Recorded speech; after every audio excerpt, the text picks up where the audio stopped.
Mr. President. Leader. Mr. President, we have 1 week and 1 day left to pass the Department of Homeland Security Appropriations Bill. Democrats demanded a tight timeline for the DHS continuing resolution. Republicans warned Democrats repeatedly that such a short timeline would be challenging, if not impossible. But to prevent Democrats from shutting down a big part of the government and denying paychecks to soldiers and federal workers, we ultimately gave it to them. Now, the onus is on Democrats to negotiate in good faith and reach an agreement quickly. Notice I said negotiate, Mr. President. This is not a blank check situation where Republicans just agree to a list of Democrat demands. Democrats had previously agreed to a Homeland Security Appropriations Bill which included additional money for body cameras as well as de-escalation training for immigration and customs enforcement officers, and additional oversight, of funds that have already been appropriated to DHS. Those are all things that were agreed upon when that bill was initially negotiated and supported by Democrats in the House and the Senate. Well, now, Mr. President, they've reopened negotiations, and that means taking up ideas and priorities from both sides. We need to have a serious discussion about the climate of harassment and worse that law enforcement officers have been facing for simply trying to do their jobs. We also need to address the issue of cooperation between local and federal law enforcement. Too many jurisdictions prohibit local law enforcement from cooperating with immigration and customs enforcement, a situation that makes things more dangerous for everyone. The President's border czar, Tom Homan, yesterday announced that the Department of Homeland Security will be withdrawing 700 federal agents from Minnesota, in large part because of increased cooperation from local law enforcement. So I hope my Democrat colleagues are ready to have some conversations with the White House about these and other issues. The White House has demonstrated that it's taking things seriously, and it has already resulted in body cams for all officers deployed to Minneapolis and, as I said, the drawdown of federal agents thanks to the increased cooperation from local law enforcement that Tom Homan has facilitated. I want to see my Democrat colleagues take things seriously as well. Mr. President, I'd also like to remind Democrats that they are putting funding for some critical government agencies in jeopardy. TSA, the Federal Emergency Management Agency, the Coast Guard, the Secret Service, the Federal Law Enforcement Training Center are all funded by the DHS appropriations bill.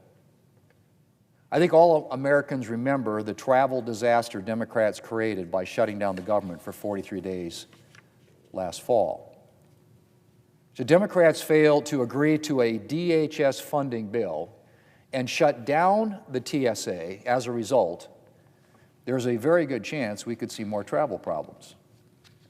I'd also like to remind my Democrat colleagues that the only way to get any reforms at ICE is to agree to a bill. A CR would not include any of the reforms already included, as I said earlier, in the DHS bill, which they helped negotiate and supported before they changed their mind and didn't support it.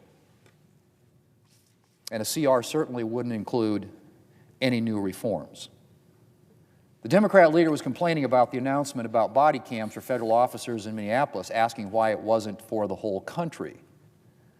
Well, Mr. President, I'd like to remind him that the DHS bill we negotiated already includes money for additional body cameras, somewhere on the order of $20 million for additional body cameras. The Democrat leader also complained that he doesn't trust the administration's reforms and that we need a law. Well, getting a law is well within Democrats' power. But again, Democrats have to be willing to actually reach an agreement. If they're coming to the table demanding a blank check or refusing to consider any measures but their own, they're likely to end up with nothing, which is fine if Democrats just want a political issue. But if they actually want to do something, then again, they're going to have to be willing to reach agreement with the White House on a final bill. 1 week and 1 day more, Mr. President. That is the timeline that the Democrats demanded, and I say demanded, and actually got. They were granted. After having negotiated a 6-bill package, which included the DHS appropriations bill, they decided, no, we're not going to do that. People want to blame the White House. They want to blame Republicans. Republicans had nothing to do with that. It passed the House, the 6-bill package, including the DHS appropriations bill, with 341 votes in the U.S. House of Representatives.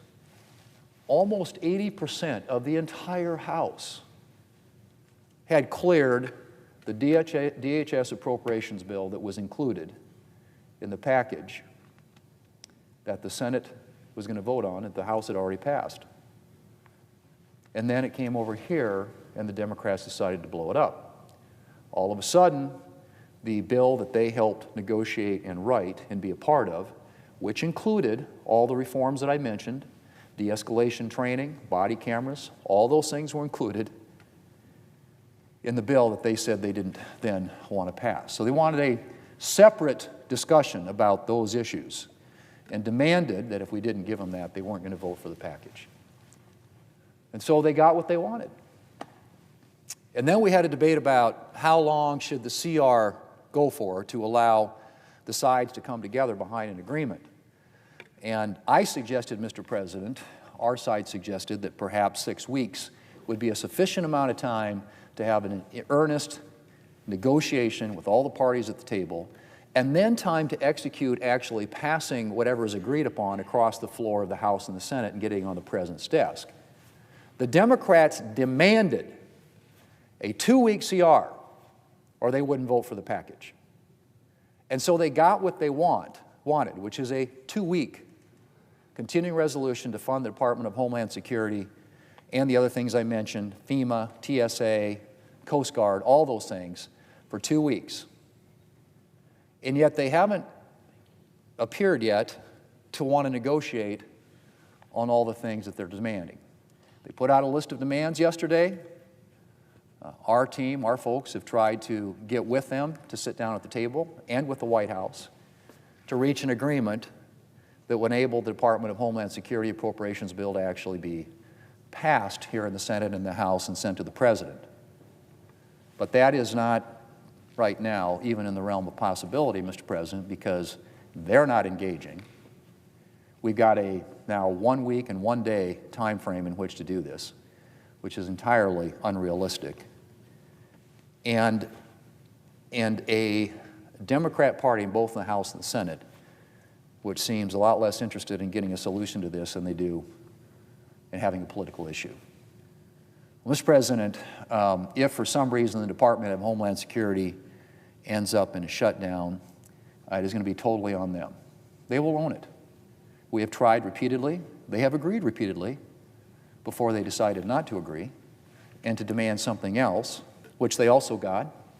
But as of right now, we aren't anywhere close to having any sort of an agreement that would enable us to fund the Department of Homeland Security. And so, Mr. President, I would hope that the Democrats will come to the table. The timeline that they asked for has been granted, and I hope that they are finally ready to get this done. It's important for the American people. All these agencies, Federal Emergency Management Agency, which oversees disasters in this country. We've got a number of weather-related disasters in this country that are going to require the able attention of FEMA.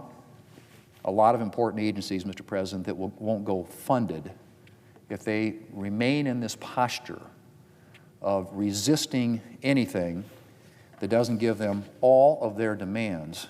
But worse yet, Mr. President, not only insisting on all the demands, most of which are, as they know, very unrealistic and unserious, but perhaps even more important than that, at least as of right now, not even willing to engage in a negotiation and discussion to try and reach a result. Mr. President, I hope that changes. I want to get this done. We want to get this done.